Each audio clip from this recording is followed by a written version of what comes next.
Good morning guys. So ఇంకొక రోజు morning ఇది మళ్ళీ వాకింగ్ చేస్తున్నాను. ఇక్కడ జిమ్ ఫెసిలిటీ లేదు కాబట్టి.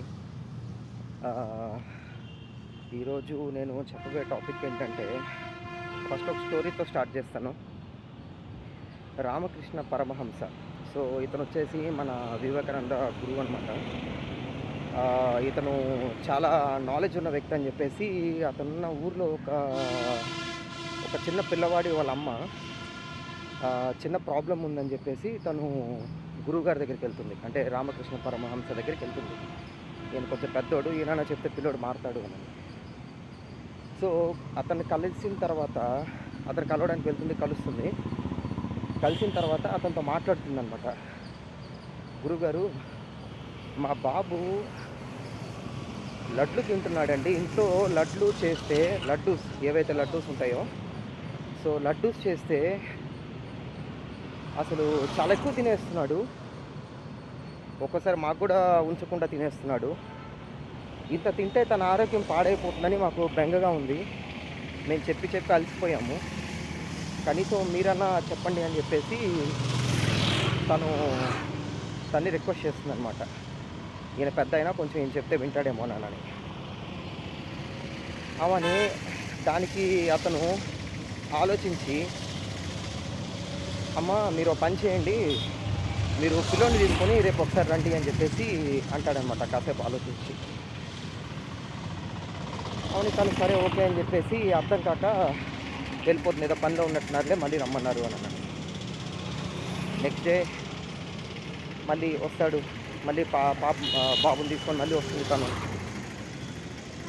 సేమ్ మళ్ళీ అదే ప్రాబ్లం.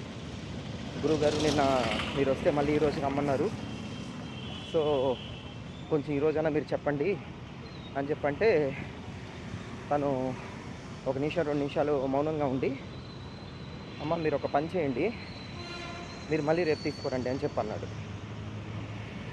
ఆమెని తర్వాత రోజు మళ్ళీ తీసుకొని వచ్చింది తను. సేమ్ అదే మళ్ళీ తీసుకురమ్మని అన్నాడు. 3 రోజులు అయిపోయింది. ఈయనేమో పెద్ద అయినా ఈయనేదో పిల్లోడికి మంచిగా చెప్తాడని చూస్తే ఏంది ఇట్లా తిప్పుకుంటా ఉన్నాడని చెప్పి ఆవిడకి చిరాకు వచ్చేసింది. కానీ ఇంకా ఏమనలేదు, ఎందుకంటే పెద్ద అయిన కదా. సో ఊర్లో కొంచెం పేరు ప్రతిష్ట ఉన్న మనుషులు, మనం చిన్నోళ్ళం అట్లా ఎలా అంటామని చెప్పేసి తనేం అనకుండా సరే చూద్దామని చెప్పి ఇంకా ఏం కోపం బిగబట్టుకొని వెళ్ళిపోయి మళ్ళీ తర్వాత రోజు వచ్చింది, నెక్స్ట్ డే. సో అప్పుడు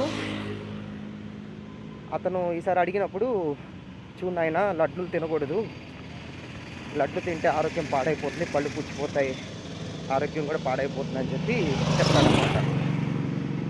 ఆవిడకి అర్థం కాదు.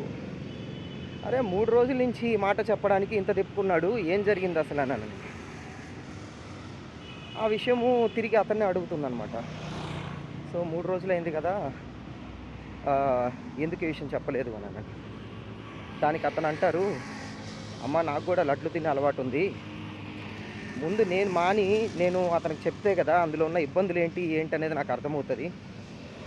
సో అందుకే నేను మారడానికి నాకు 3 రోజులు పట్టిందమ్మా, అందుకే పిల్లోడికి ఈరోజు చెప్తున్నాను అని చెప్పి అంటారు. ఇది మన జనరల్గా చెప్తూ ఉంటాం. ఇందులో ఉండే నీతి ఏంటంటే, ముందు మనం చేసి తర్వాత పక్కన వాళ్ళకి చెప్పాలి. కానీ ఇప్పుడున్న సొసైటీ మీకు నేను చెప్పాల్సిన అవసరం లేదు. మనం చెయ్యము, అవతల వాళ్ళకి సలహాలు ఇస్తాం. ఇది ఎలా ఉంటుందంటే, కార్ డ్రైవింగ్ రాదు, నేను రోడ్డు మీద నడుస్తూ ఉంటాను, కానీ పక్కనోడికి కార్ ఎలా డ్రైవ్ చేయాలో నేను చెప్తూ ఉంటాను అనమాట. సో ఇది ఆల్మోస్ట్ అలానే ఉంటుంది. సో ఈ చిన్న స్టోరీ మీతో షేర్ చేసుకుందాం అనుకున్నాను. ఇప్పుడు ఏదైనా కానీ ముందు మనం చేసి తర్వాత వాళ్ళకి చెప్పాలండి, అప్పుడే దాంట్లో ఉన్న లోటుపాట్లు తెలుస్తాయి. ఇప్పుడు ఎగ్జాంపుల్ నేను ఆరోగ్యం పరంగా చాలా విషయాలు ఫాలో అవుతూ ఉంటాను. లైక్ ఎక్సర్సైజ్ కానీ, ఫుడ్ కానీ.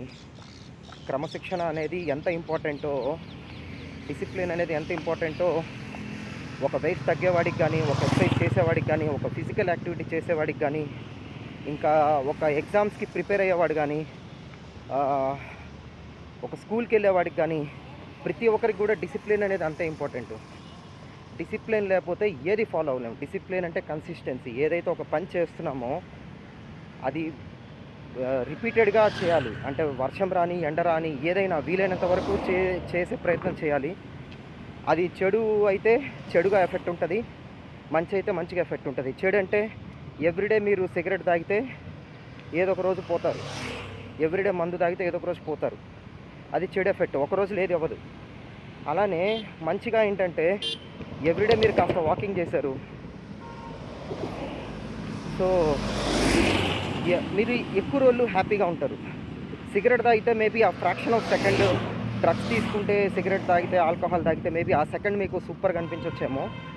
అదేంటంటే ఒక దానికి మీరు బానిస అయిపోతారు. ఆ హార్మోన్స్ అనేవి ఆర్టిఫిషియల్ హార్మోన్స్, అవి ఆర్టిఫిషియల్గా ఉండేదానికి న్యాచురల్గా ఉండేదానికి తేడా అనమాట అది. అదే మీరు వాకింగ్ చేయండి కాసేపు, మీకు ఆ ఒళ్ళు చెమట పట్టి ఆ చెమట గాలి తగులుతూ ఆరుతూ ఉంటే ఆ ఫీలింగ్ కానీ మీరు ఫీల్ అయ్యే అనేది అది మీరు ఎక్కడ వర్ణించలేరు.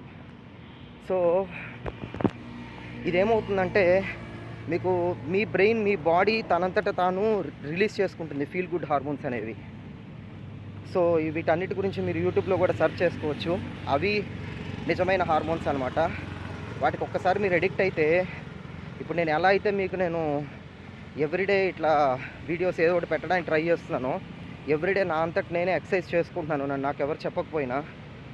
అట్లా అది కానీ మీకు అర్థమైంది అనుకోండి, నెక్స్ట్ టైం మీరు కూడా నాలాగే ఇంకో 10 మందికి చెప్తారు. అప్పుడు ఎవరైనా ఏదైనా ఒక బ్యాడ్ ఫుడ్ తింటున్నా, అసలు ఏం చేయకుండా లేజీగా ఓన్లీ జస్ట్ ఆఫీసు ఇల్లు, ఆఫీస్ ఇల్లు, లేదా స్కూలు ఇల్లు, స్కూలు ఇల్లు ఇట్లా తిరుగుతూ అసలు ఈ బాడీని డ్యామేజ్ చేసుకుంటూ ఉంటారు చూసారా. అలాంటి వాళ్ళని చూస్తే మీకు కూడా బాధ కలుగుతుంది. అప్పుడు మీరు కూడా వాళ్ళకి 4 మంచి మాటలు చెప్తారు. సో ఆ రియలైజేషన్ కలిగించడం కోసమే నా ప్రయత్నం. సో మీకు అర్థమైంది అనుకుంటున్నా అండి. Yeah, thank you.